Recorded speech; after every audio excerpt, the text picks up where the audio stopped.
Hey there, welcome back to the channel. Have you ever sat at your kitchen table surrounded by a stack of mail, feeling that familiar tightening in your chest? When expenses rise and paychecks feel unpredictable, it's easy to let worry take the driver's seat. But what if I told you that under such tension, there's a quiet voice, a spark of possibility, just waiting for your attention? This gentle inner voice carries a powerful truth. Your outer world mirrors your inner state. As Neville Goddard reminded us, the world and all within it is man's conditioned consciousness objectified. In other words, what you experience on the outside reflects what's happening in your mind. If stress and doubt fill your thoughts, your reality will follow suit. But if you can discover even a tiny well of calm, that calm can ripple outward and begin to shift everything. Imagine this, someone sits at the kitchen table, letters fluttering to the floor like startled birds. Each buzz of a notification feels like another gust in the storm. Then they close their eyes, breathe deeply, and picture a serene harbor where paper boats drift safely into a sunlit bay. In that moment, an inner sanctuary appears, a quiet garden separate from the noise outside. By tuning into what they already have, a steady breath, a warm meal, a friend's support, their fear begins to soften. Gratitude blooms, even if just for the smallest gift of peace. And remarkably, that subtle shift makes those heavy papers feel lighter. The minute when you focus on what brings you hope, you reduce fear and invite new possibilities, almost like flipping a hidden switch. This isn't wishful thinking, it's your imagination at work. Goddard taught that to bring dreams into reality, you must feel them as if they're already true. So in that harbor scene, our friend might see an email pop up, an invitation to an exciting conversation, or a payment that clears the desk. They feel relief wash over them because when you genuinely embody a future moment, your subconscious mind begins to align with it.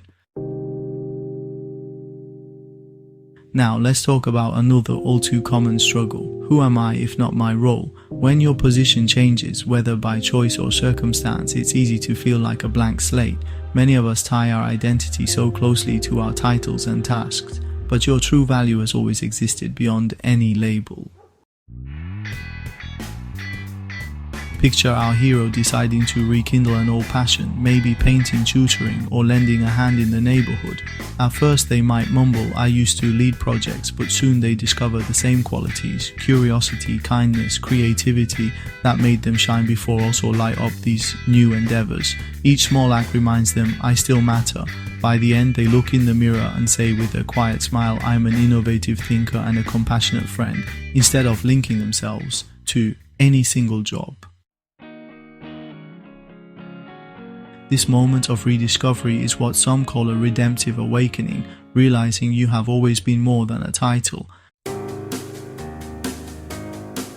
This transformation happens because they shifted their focus inward, remembering that character is constant even when circumstances change. As Goddard wisely said, you are already that which you want to be. Your refusal to believe this is the only reason you do not see it. You already carry the confidence, talent, and resourcefulness you seek. All it takes is belief. When you live as if those qualities are present here and now, your world starts to reflect them. Think of your mind as a garden. Every thought you water grows stronger. If you water worry, weeds of anxiety will take root. But if you water even a single hope, envisioning a calm, confident you, awaiting the next opportunity, you plant seeds of confidence and inspiration. Though they may start small, tend them daily. So here's a simple practice to try each morning. Pause over your coffee and write down one thing you appreciate, big or small. Then close your eyes and picture one positive outcome for the day. Maybe it's a charming conversation, a breakthrough on a project, or simply a cheerful moment of genuine laughter. Feel the warmth of that vision as if it's already unfolding. Day by day, you'll notice a subtle but steady shift. Stress will still appear, but it won't hold you hostage. You'll carry a sense of ease into every moment, grounded by your own inner calm.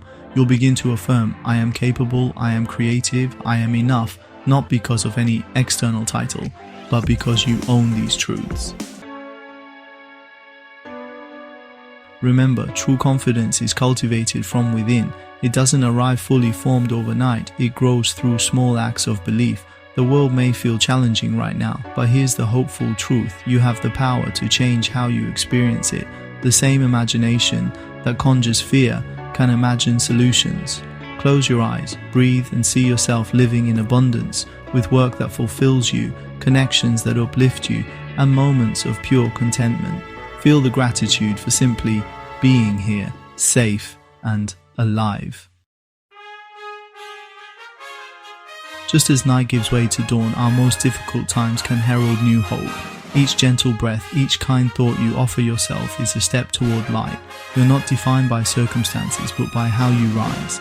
Listen for that calm, confident voice within that says, "I've navigated hard times before, and I can do it again." Let your imagination bridge the gap between where you are and where you're meant to be. If this resonated with you, please give it a thumbs up, subscribe, and share it with someone who might need a little encouragement today. Drop a comment below. What simple practice brings you a sense of peace? I'd love to hear your story. Thanks for watching, and remember, you already hold the strength to create the life you imagine. See you next time.